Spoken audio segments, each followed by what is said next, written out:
নমস্কার, শুভ সকাল। আজকে সকালটা ঠাকুরঘর থেকেই শুরু করলাম।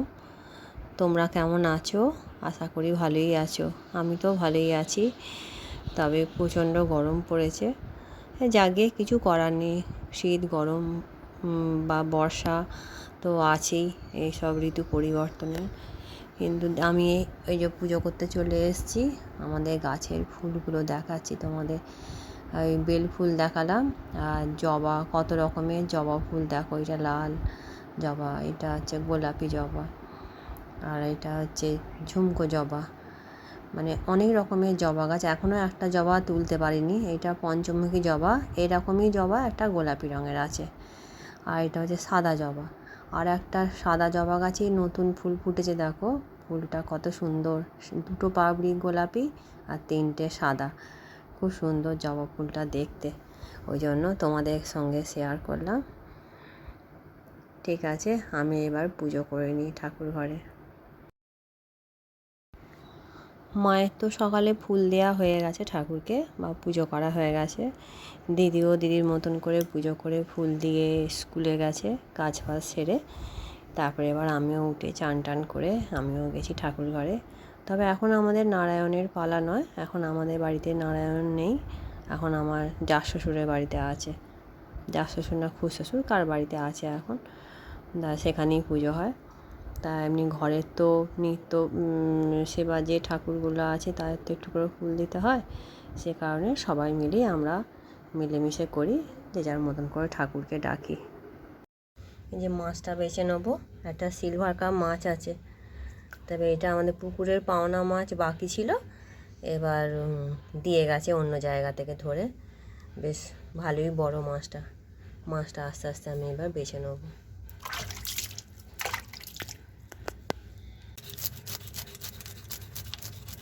মাছটা আমি আঁশ ছাড়িয়ে নিই এই ছুরিটা করে।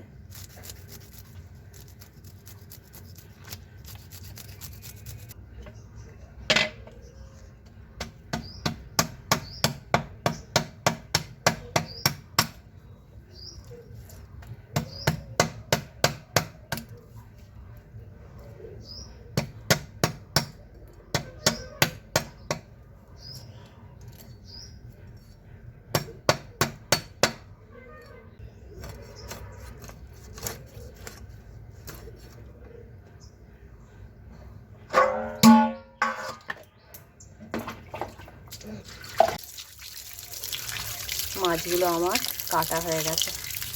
মাছটা এবার ধুয়ে নিই ভালো করে।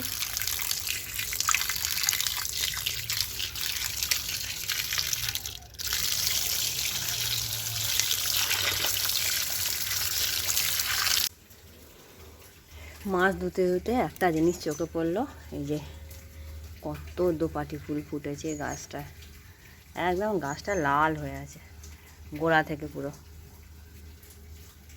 এই যে এই গোড়া থেকে ধরে আছে গাছটা, একটু জায়গা নেই। এত বড় বড় ফুলগুলো ফুটেছে, সেই গোলাপ ফুলের মতন একদম দারুণ লাগছে দেখতে।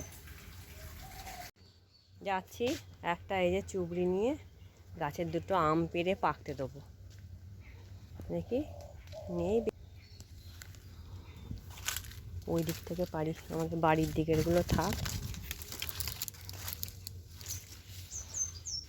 বাইরের দিকেরগুলো পারি। এখান থেকে একটা পারি থোকা থেকে।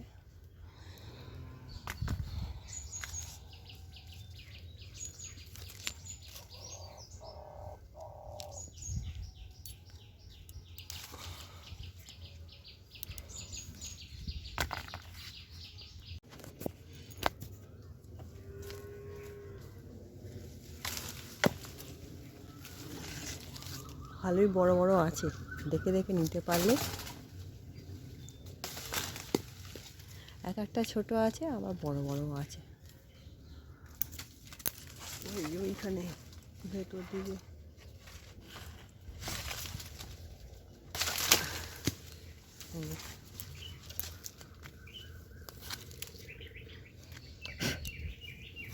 যে এটা পড়েছিল, এটা পড়েছিল গাছতলায়।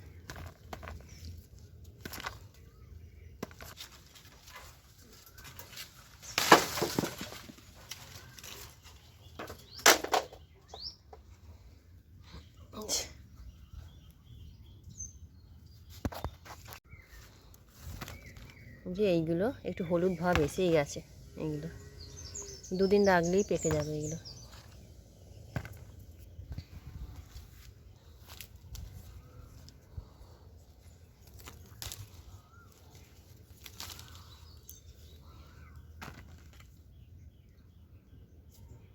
এটা পড়ে ফেটে গেল।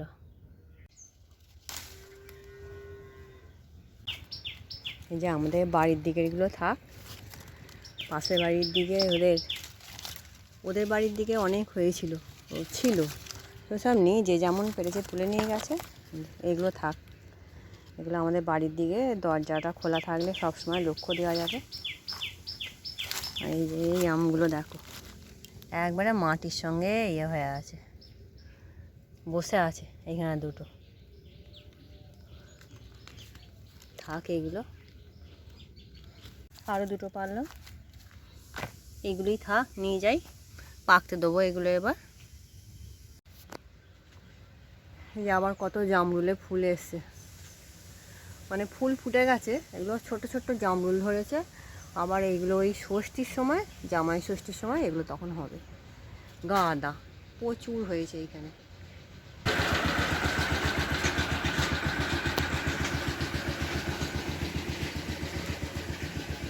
জামরুলটা প্রচুর ফলন দেয়, সারা বছরে অনেকবার করে জামরুল হয় এটা। আমি মাছগুলো এবার ভাজা করতে দিয়ে দিয়েছি, কমিয়ে কমিয়ে হচ্ছে, একটু বাড়িয়ে দিই গ্যাসের ফ্লেমটা।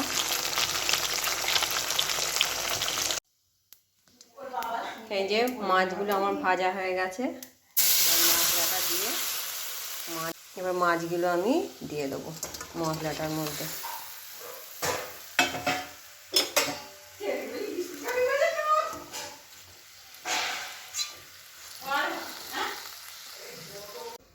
এই যে আম দিয়ে ডাল আমার বসিয়ে দিয়েছি, মেয়েটার একটু এমনি তুলে রেখেছি ফোড়ন করে, আর তারপরে আমাদের আম দিয়েছি, আর মাছের ঝাল, আলু ভাতে তেল লঙ্কা।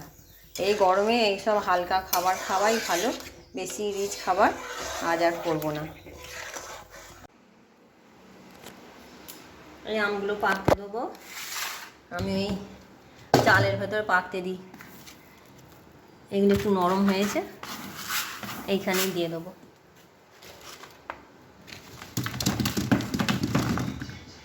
এইভাবেই পাকতে দিই, দেখি বন্ধ করে দেবো, কাল পরশু করে দেখবো, আর খুলবো না মাঝে। না ঝালটা তোমরা তো দেখলি, আমি রান্না করে উপরে যাচ্ছি, এবার উপরটা একটু পরিষ্কার করে গুছিয়ে নেবো। আগে আমি রান্না করে নিয়েছি, এবার একটু ঘর দেওয়াগুলো পরিষ্কার করবো। আর এত গরম, যা গরম না, এই গরমে সিম্পল হালকা রান্নাই খাওয়াটা ভালো শরীরের পক্ষে। তোমাদের যদি আমার এই ভিডিও ভালো লাগে, তোমরা আমার চ্যানেলটি সাবস্ক্রাইব করবে, লাইক করবে, কমেন্ট করবে, আর পারলে শেয়ার করবে। দেখা হচ্ছে এর পরের ভিডিওয়ে, আজকের মতন টাটা। এইটা হচ্ছে গাছের পাকা আম, তাই তোমাদের একবার দেখিয়ে দিলাম।